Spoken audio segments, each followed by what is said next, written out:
Senior నాయకురాలు అక్క అరుణజ్యోతి గారు, పాతూరి కర్ణ గారు,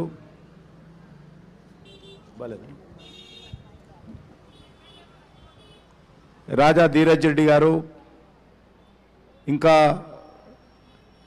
జిహెచ్ఎంసి ఇతర కార్పొరేషన్ సంబంధించినటువంటి కార్పొరేటర్సు, మహిళా మోర్చా రాష్ట్ర పదాధికారులు, బీజేపీలో వివిధ బాధ్యతల్లో ఉన్నటువంటి పార్టీ పదాధికారులు, ఈ కార్యక్రమంలో పెద్ద ఎత్తున వచ్చినటువంటి సోదరిమణులు, మహిళలందరికీ పేరు పేరున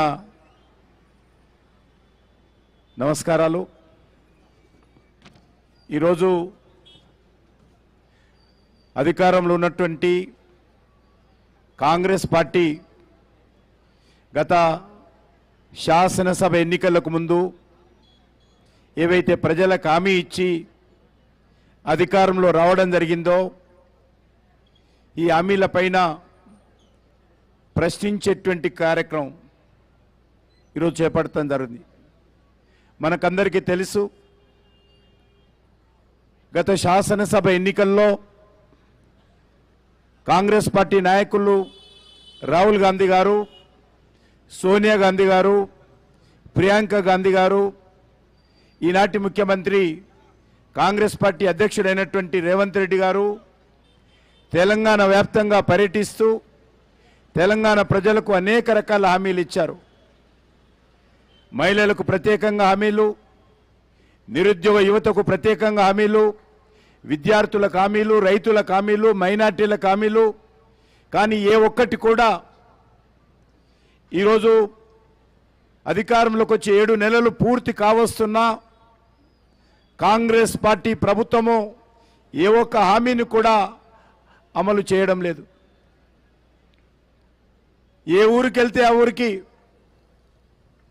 రేవంత్ రెడ్డి గారు అక్కడ ఉన్నటువంటి దేవుళ్ళ మీద ఒట్లు పెట్టి కాలం గడిపేటువంటి ప్రయత్నం చేస్తున్నాడే తప్ప ఇచ్చిన ఏ ఒక్క హామీ కూడా అమలు చేసేటువంటి పరిస్థితుల్లో ఈరోజు మరి ఇక్కడ ఉన్నటువంటి కాంగ్రెస్ పార్టీ ప్రభుత్వం పనిచేయడం లేదు. అనేక రకాలుగా మరి ఆ రోజు చూశాం మనము, ఎవరు కనిపిస్తే వాళ్ళకి హామీ ఇచ్చాడు. రైతులైతే మీరు బ్యాంకులో మీరు రుణాలు తీసుకుంటే ఎవరు కట్టొద్దు,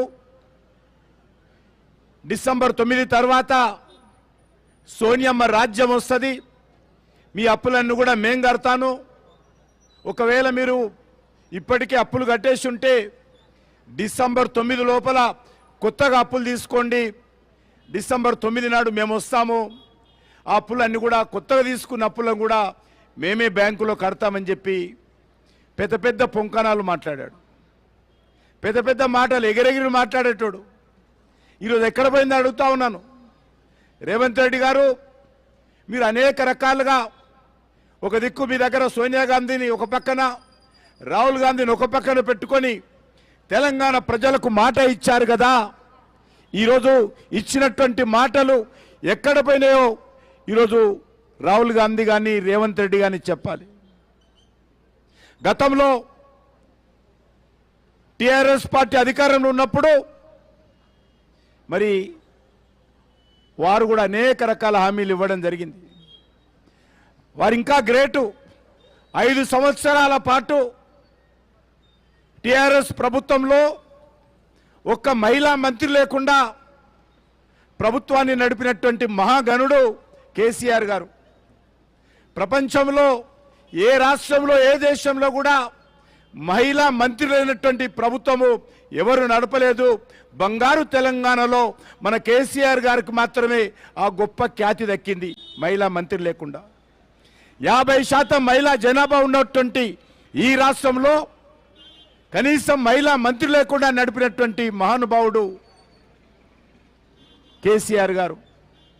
మరి మీరు వచ్చి కాంగ్రెస్ పార్టీ రోజు చెప్పింది అనేక రకాలుగా మహిళల కోసం అనేక రకాల హామీ ఇచ్చారు. ప్రతి మహిళకు 2,500 రూపాయలు ప్రతి నెలకి ఇస్తానని చెప్పాడు. మరి ఈరోజు 7 నెలలైంది. ఇప్పటికి 20,000 రూపాయలు రేవంత్ రెడ్డి గారు ప్రతి మహిళకు బాకీ పడ్డాడు.